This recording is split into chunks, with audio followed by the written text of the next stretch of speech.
you know, we have this big press conference and 4 people get on the line. And instead we had thousands. Just, in fact, it was like Hong Kong. They were pressed up. And it was free the first weekend. Then that Monday I was having another nightmare. Okay, it's a fad. That's over with. Now when people have to start paying $1.50 or whatever to get on, no one's going to show. It was packed. I was calling every 15 minutes to our transit director, is the parking lot full? And they said there's a line. In fact, now the criticism is we didn't build the parking deck big enough. And now I'm getting critics from other areas going, we want another line, or we want expanded bus service. And in some cases, we can't afford it. And we have to be real, we have to be truthful to the people going, we don't have the money to do that right now, especially in there's down economy. So the message I gave to some of your leaders is don't exaggerate what you can do. It's a temptation for us in chamber and political leadership is pushing something we really want. We exaggerate something by only 5% because your critics will go after that 5% exaggeration and you're dead. Because if they find out 5% exaggeration, they'll say, well, the rest of what you're saying must not be true either. It's a very, very tough thing. So this is the process to make it work. It's tough, it's hard, it's visionary, and you're preparing this community for the next generation. You have a choice. You can do it now, or you can expect some future leaders to try to retrofit something in the future when it'll be a heck of a lot more expensive. And you can watch your competition move far ahead of it. It's your choice. It's not an easy choice. It's tough work.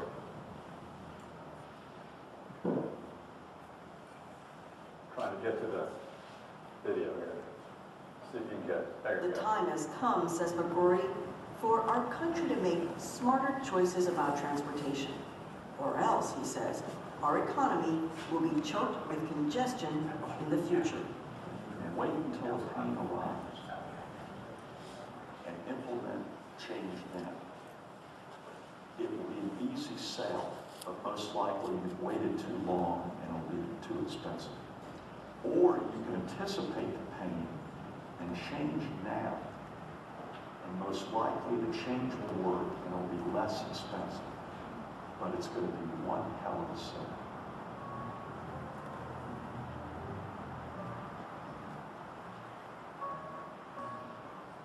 Thank you all very much. It's an honor to be here, and I'm open to any questions. Thank you.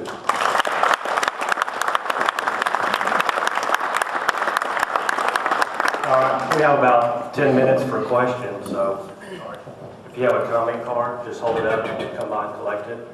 And I want to emphasize, if we don't get to your question today, we're going to post all the questions and answers. I promise I'll leave time on the for website. questions. All right.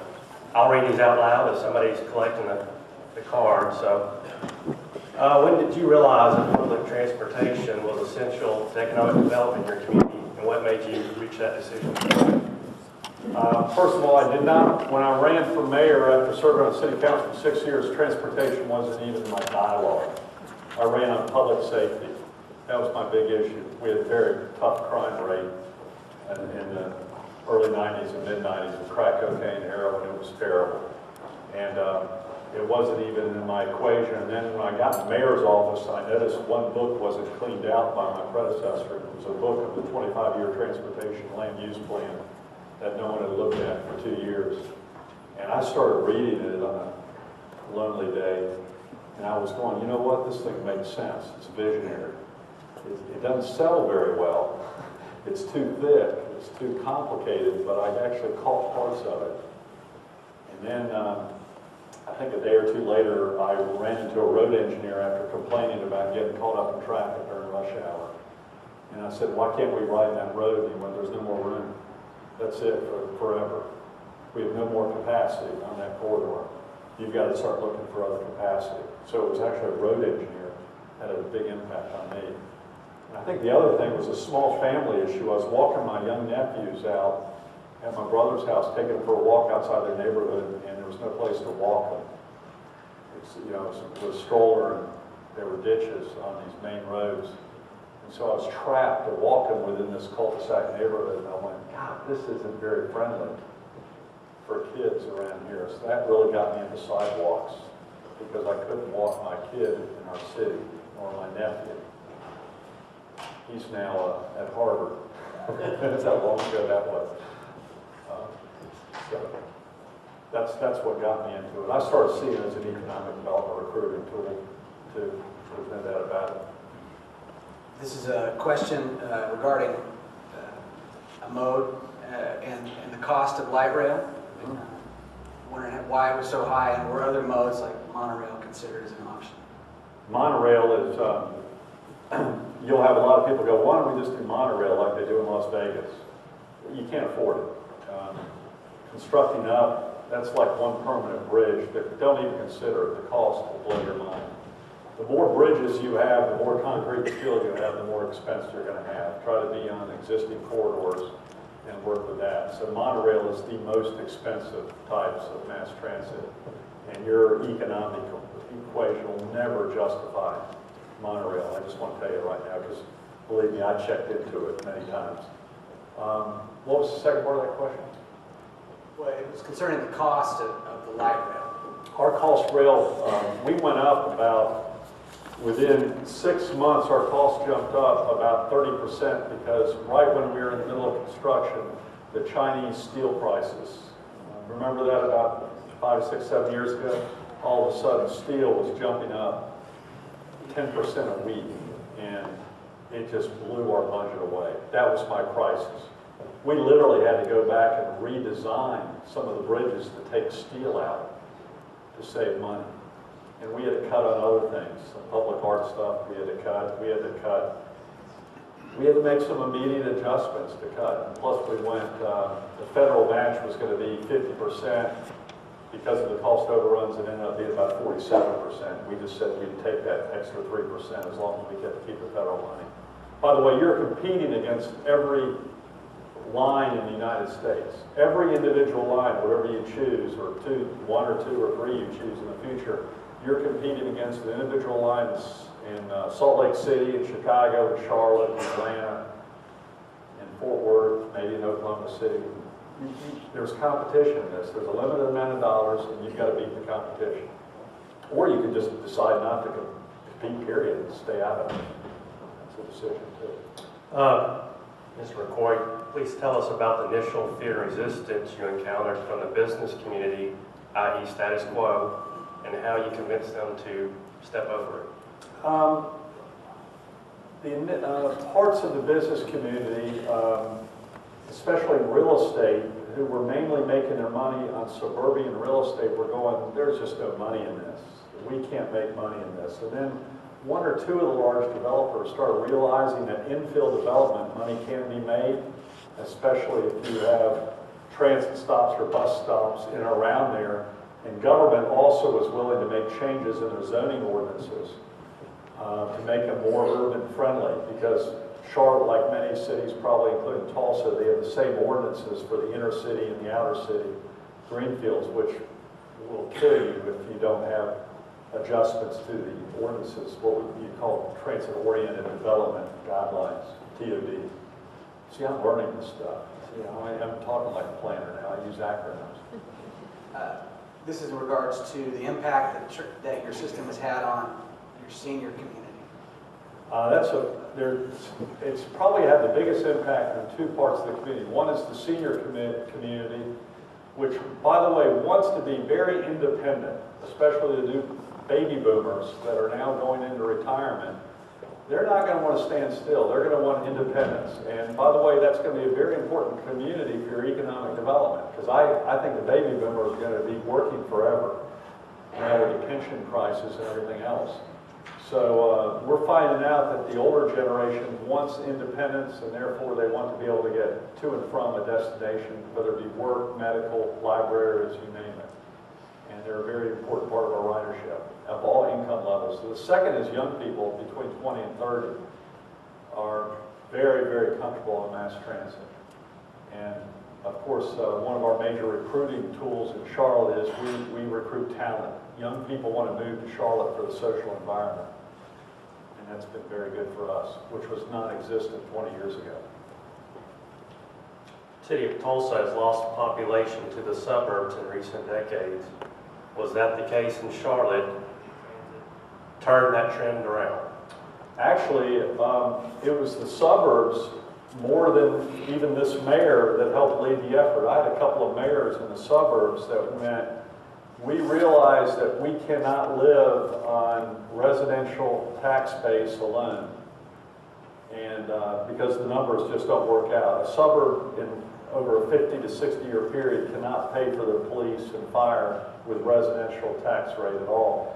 So some of the visionary mayors out in our suburbs actually did some math and figured out that we can use transportation as a way to even move industry in and around us and use the talent from the other city, inner city, to come out there. So it's just not a one-way recruit where all the industry is in downtown, but actually there's some industry out in outlying areas in commercial and industrial. So we tied it into that. In fact, a group of 3 suburbs formed a joint industrial park together, which I like because in Charlotte we don't have a lot of industrial land left anyway. So it benefited me to be able to then sell industrial because that would help our airport and other things down the road, which we need that income. Here's the second part. It's a little touchy. Test your political skills a bit here. In spite of a regional view, shouldn't the city of Tulsa remain the leader and heart of the region? Oh, listen, one thing the suburbs realized very quickly that the suburbs are reliant on the health of Tulsa. Because when you're recruiting new industry to the region, the first place the CEO and the leaders of that industry are going to go, they're going to come to downtown. And they're going to see how many boarded up buildings you have and how lively your city is to determine the health of the region. And your suburban leadership needs to understand that, because if they see a dead Tulsa, they're not going to want to move to a suburb, because they're going to figure out the suburb will die within a certain period of time if you have a dead city. And I think our suburbs recognize that. And by the way, the city also has to be a part of the suburbs and recognize their value too. So this is where the give and take occurs. That you have to work in partnerships and you're dependent upon each other. By the way, you're all in the same environmental attainment zone anyway too. So you have environmental issues you have to work on together also. I'm sure your suburbs are in the same non-attainment zone as you're in the city. This is about your political legacy. Does your successor share your vision for transit? I think he does. I'm a little afraid right now that they had one project jump ahead of others because of some short-term federal money, and I thought they made a mistake accepting it and jumping ahead of the priorities of what the experts said for short-term political gain. And that's being corrected now because they realize in the long term the numbers don't work out. I encourage you, do not make decisions based upon your gut instinct of where things need to go, whether it be the chamber chairman or the mayor. My first route, when I started pushing transit in 96, 97, I said, I want a light rail line to the airport. That's what I want. And then we hired some experts to come tell us where the lines would best work, and that came in 5th place. And I said, well, you didn't give me the answer I wanted. And they said, you want the answer you want or what the answer? The numbers show. And I said, I had to swallow my pride and give me the answers what the numbers show. Now, that's not true in every city. We just happen to have a bad corridor. We're going toward an airport, which is not conducive to a light rail line. And in fact, the line that was picked was the last in my mind. It was the last place I wanted a light rail line. So I had to swallow some of my own pride. Up until the day it opened, I had that expert in my office going, you better be right. Because I had sold it hard. He convinced me, but I still had this little speck of doubt on whether my gut was telling me the right thing or not. You might have answered this previously, but the question was, how did senior citizens in older neighborhoods benefit from your system? It was very interesting. First of all, for example, where the light rail line is and where the future lines are even projected to go, the land values went up. Now, I need to warn you, though, you can have some